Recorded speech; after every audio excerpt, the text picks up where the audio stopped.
परमेश्वर की महिमा हो। नया दिन नई उम्मीद में मैं आप सबको स्वागत करती हूँ। आज हम ध्यान करने वाला शीर्षक है हमारे आगे चलने वाला परमेश्वर। उसके लिए एक वचन लेकर पढ़ेंगे, व्यवस्था विवरण 31वां अध्याय उसका 8वां वचन। और तेरे आगे आगे चलने वाला यहोवा है, वह तेरे संग रहेगा और वह तो तुझे न तो तुझे धोखा देगा और न छोड़ देगा, इसलिए मत डर और तेरा मन कच्चा न हो। इस वचन में परमेश्वर हम सबको देखकर आज एक वचन बोलना चाहते हैं कि वो हमारे आगे आगे चलने वाला यहोवा है, वो हमारे संग है और वह न तो कभी हमें धोखा देगा न छोड़ देगा। इसलिए परमेश्वर हमसे कहता है मत डर और तेरा मन कच्चा न हो। आज हम ऐसे जगत में रहते हैं जहाँ हमें परेशानियाँ, बहुत सारे तकलीफ़, हमारे ऑफिस में, स्कूल में, कॉलेज में, हम जहाँ भी जाते हैं हमें कहीं कोई ना कोई तो एक मुसीबत तो रहती ही रहती है।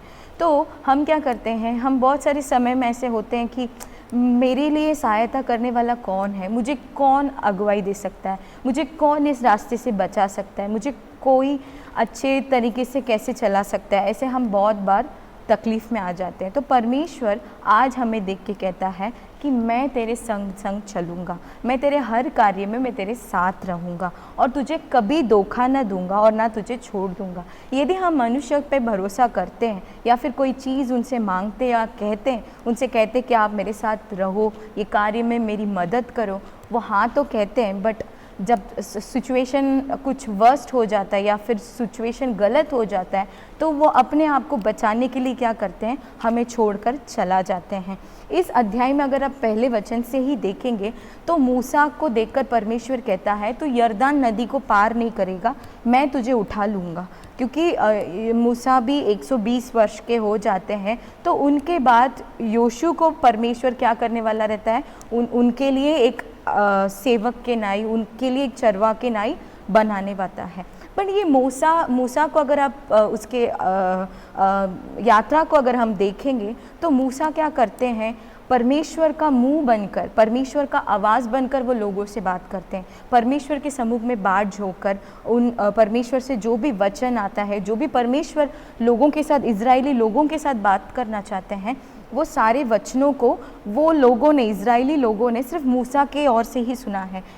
पर जब मूसा कहते हैं कि मैं अभी तुम्हारे साथ नहीं रहने वाला हूँ, तो हम सोच सकते हैं कि वो लोगों के मन में कैसा व्याकुलता आया होगा, क्योंकि वो सिर्फ मूसा के द्वारा ही परमेश्वर के वचनों को, आज्ञाओं को, हर चीज़ों को मूसा के द्वारा ही जानते हैं। इसीलिए परमेश्वर मूसा के द्वारा 6वां अध्याय में भी यही वचन से बात करता है और 8वां वचन में भी यही बात करता है। तो उसी तरह परमेश्वर आज हमको भी देखकर यही बोलता है तू मत डर, क्योंकि मैं तेरे साथ हूँ, मैं तेरे संग हूँ। यशाया का पुस्तक 43 पहला वचन में इस तरह से लिखा है इज़राइल तेरा रचने वाला और हे याकूब तेरा सृजनहार यहोवा अब यो कहता है मत डर, क्योंकि मैंने तुझे छुड़ा लिया है, मैंने तुझे नाम लेकर बुलाया है, तू मेरा ही है। परमेश्वर इस वचन के द्वारा हमें और दृढ़ करता है और कहता है मत डर। तो जो भी परेशानियों के द्वारा मैं, आप और हम जो भी जीवन के जो भी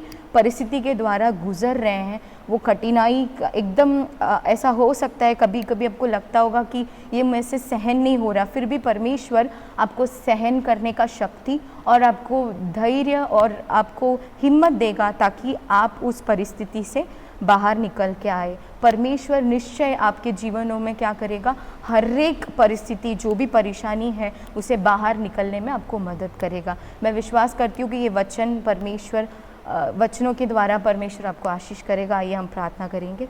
स्तुतियों परमेश्वर इस अच्छे समय के लिए हम आपको धन्यवाद करते राजा, जैसे हमने आज के वचन को देखा परमेश्वर, आपने हमसे बातें किया, इसके लिए हम धन्यवाद करते परमेश्वर। आज के दिन में परमेश्वर जो भी भाई बहन परमेश्वर घबराए हुए, परमेश्वर उनकी परिस्थितियों को सोचकर परमेश्वर व्याकुल हुए, हर एक भाई बहनों को परमेश्वर ये वचन ने परमेश्वर तसल्ली दिया होगा, ऐसे मैं विश्वास करती हूँ। परमेश्वर उनके जीवनों में कार्य कीजिए, परमेश्वर उनके जीवनों में परमेश्वर अद्भुत कार्य को कीजिए, ऐसे मैं प्रार्थना करती हूँ। परमेश्वर आप करेंगे, इसके लिए मैं प्रार्थना करती हूँ। परमेश्वर सारा आदर महिमा हम केवल आपको ही देते हैं। उद्धारकर्ता यीशु मसीह के नाम से सुन और कबूल कर मेरे स्वर्गीय पिता, आमीन।